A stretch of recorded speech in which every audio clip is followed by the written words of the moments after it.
जोशीमठ के आसपास के इलाके भी धीरे धीरे भू धसाव की जद में आ रहे हैं। जोशीमठ से 80 किलोमीटर दूर कर्णप्रयाग के भी कई घरों में दरारें आ गई हैं। लोग डर की वजह से अपने घरों में रह नहीं पा रहे हैं, वो दूसरों के घरों में शरण लिए हुए हैं। जोशीमठ से 286 किलोमीटर दूर उत्तरकाशी जिले के बाडिया में भी लोग परेशान हैं।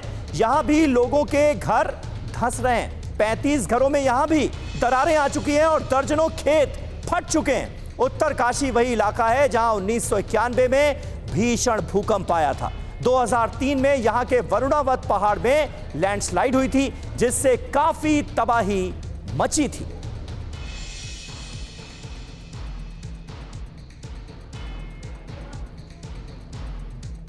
और देखिए, जोशीमठ ही नहीं बल्कि उसके आसपास का बड़ा इलाका तेजी से धंस रहा है। इस पर कई स्टडीज हुई। एक स्टडी में कहा गया कि जोशीमठ ही नहीं पूरे पहाड़ पर खतरा है। जोशीमठ आसपास का इलाका हर साल 2.5 इंच धंस रहा है। 2.5 इंच धीरे धीरे धंस रहा है जोशीमठ और उसके आसपास का इलाका।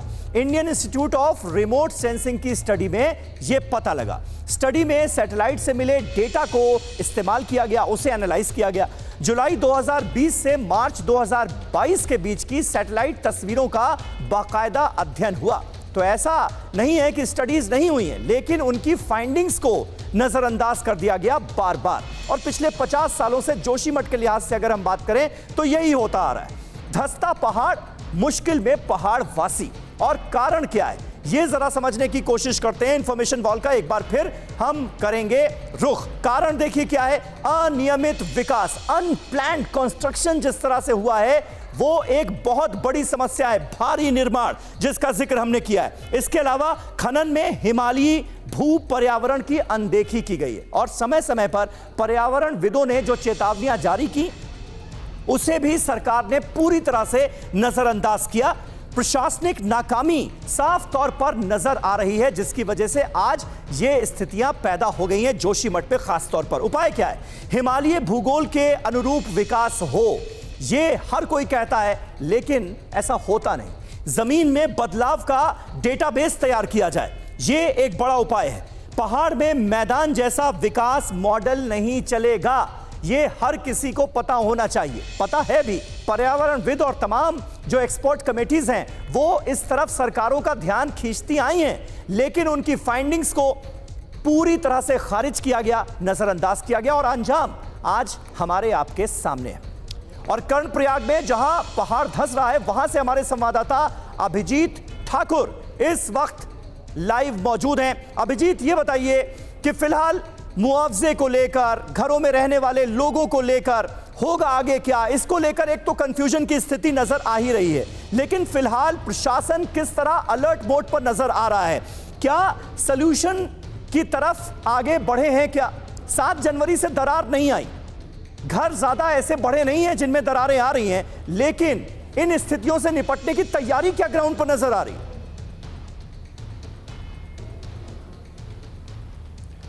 देखिए, जोशीमठ में स्थिति भयावह है, लेकिन वहां से 80 किलोमीटर दूर कर्णप्रयाग में भी लोग डर और भय के माहौल में रहने को मजबूर हैं। यहां पर 50 से 60 ऐसे मकान हैं जो दरारों से प्रभावित हैं और इसके अलावा 10 से 11 ऐसे मकान हैं जो कि रहने के लिए अयोग्य घोषित कर दिए जा चुके हैं। वहां के लोगों को सुरक्षित स्थानों पर ले जाने की तैयारी यहां पर हो रही है। इस वक्त जब हम यहां पर पहुंचे तो यहां पर PWD की सर्वे टीम मौजूद थी जो कि मकानों का सर्वे कर रही है नए सिरे से, और कई ऐसे मकान चिन्हित हुए हैं जो कि अब रहने लायक नहीं है। मैं आपको तस्वीरें दिखाना चाहूंगा कि ये नीचे का फ्लोर जो हम आपको दिखा रहे हैं, ये बेशक पुरानी तस्वीर है, लेकिन इसके ठीक ऊपर की हम अगर दिखाएं तो 2 साल पहले का ये कंस्ट्रक्शन, और ये भी बहुत खतरनाक रहने के लिए हो चुका है। लेकिन और तस्वीर हम आपको दिखाएंगे कि इसके बावजूद भी लोग यहाँ पर रह रहे हैं, रहने को जहां पर दरारें आ गई हैं जो रहने के लिए खतरनाक हो गए।